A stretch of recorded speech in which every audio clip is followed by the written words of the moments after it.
ప్రధాని మోదీపై సీఎం రేవంత్ రెడ్డి సంచలన వ్యాఖ్యలు చేశారు. పుట్టుకతోనే మోదీ బీసీ కాదు, లీగల్లీ కన్వర్టెడ్ బీసీ అని అన్నారు.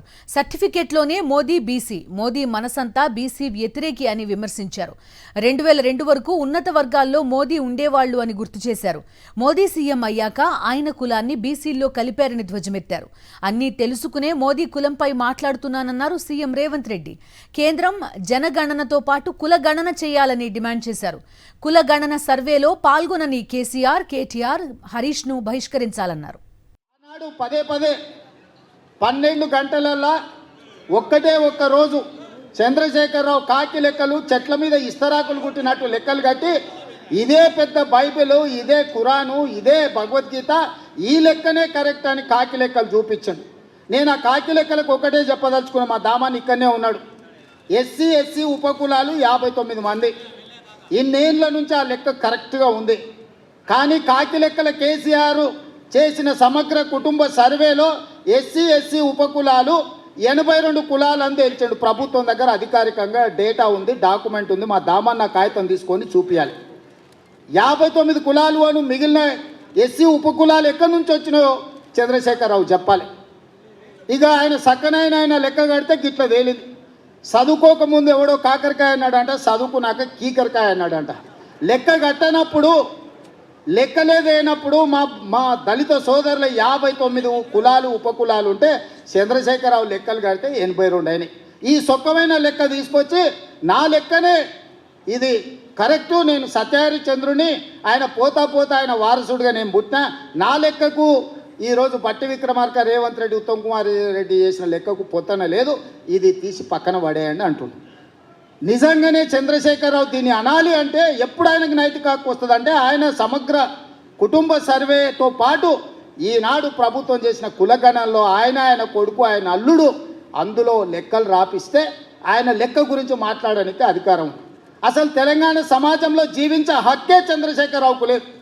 ఈ సమాజంలో ఉన్న ప్రజల అందరి లెక్క కట్టి అధికారికంగా ప్రభుత్వం చేసిన లెక్క ఇది ప్రైవేట్గా రేవంత్ రెడ్డి, బట్టి విక్రమార్కను, ఉత్తమ్ కుమార్ రెడ్డి గారు వ్యక్తులుగా చేసిన లెక్క కాదు. ఇది ప్రభుత్వం లెక్క, అధికారిక లెక్క.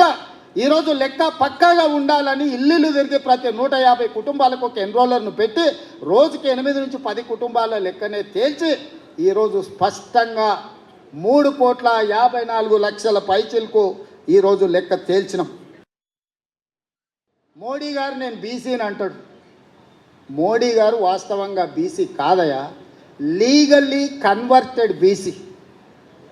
నేను చాలా జాగ్రత్తగా ఈ పదం వాడుతున్నా, legally converted BC.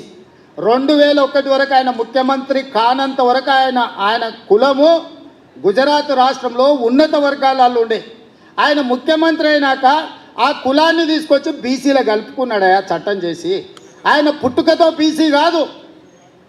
Narendra Modi గారు పుట్టుకతో బీసీ కాదు, పుట్టుకతో ఉన్నత కులము. కానీ 2001లో ఆయన ముఖ్యమంత్రి అయిన తర్వాత ఆయన కులాన్ని తీసుకొచ్చి బీసీ కులాలలో కలిపి మీ దాంట్లో ఇత్తేసి పొత్తుగూడిండు. ఇక మీ ఇష్టం, ఆ పైన మీ ఇష్టం. ఆయన కుర్చీలో నేను బీసీని ఉన్నా కదా మీకు అందరికి ఎందుకు అంటుండు. ఆయన సర్టిఫికెట్ ఈరోజు బీసీ ఉండొచ్చు, కానీ మనస్తత్వం మాత్రము బీసీల వ్యతిరేక మనస్తత్వం. బీసీ ప్రధానమంత్రి అయితే 2021లో జనాభా లెక్కలు ఎందుకు చేయలేదు, జనాభా లెక్కలలో బీసీ కులాల లెక్కెందుకు తేల్చలేదు. ఇవాళ 2025లో బీసీ లెక్కలుగా మొత్తం జనాభా లెక్కలు కడతాం అంటుడు. నేను ఈ వేదిక మీద నుంచి డిమాండ్ చేస్తున్నా నరేంద్ర మోడీ గారిని, రేపు చేయబోయే జనాభా లెక్కలల్లో బీసీ కులాల జనాభాను కూడా జనాభా లెక్కలలోనే చేర్చి నీకు చిత్తశుద్ధి ఉంటే లెక్క కట్టు, లెక్క తేల్చు. ఇవాళ మేము చేసింది తప్పు అంటున్నారు కదా. తెలంగాణ రాష్ట్రంలో కూడా కేంద్ర ప్రభుత్వం కులగణన చేసినప్పుడు, మొత్తం జనగణన చేసినప్పుడు జనగణనలో కులగణన చెయ్యి, ఇల్లు తిరుగు లెక్కలు రాయి. ఆ లెక్క తీసుకొచ్చి ముందల పెట్టి కాంగ్రెస్ పార్టీ రాహుల్ గాంధీ గారు చేసిన లెక్క ఇది, నరేంద్ర మోడీ చేసిన లెక్క ఇది అని రెండింటిని పక్కన పెట్టి చూపించు. బలైన వర్గాలది ఇప్పటి వరకు లెక్కనే చేయలేదు మిత్రమా. లెక్కలు ఎవరు కూడలేదు, లెక్క ఎవరు కట్టలేదు.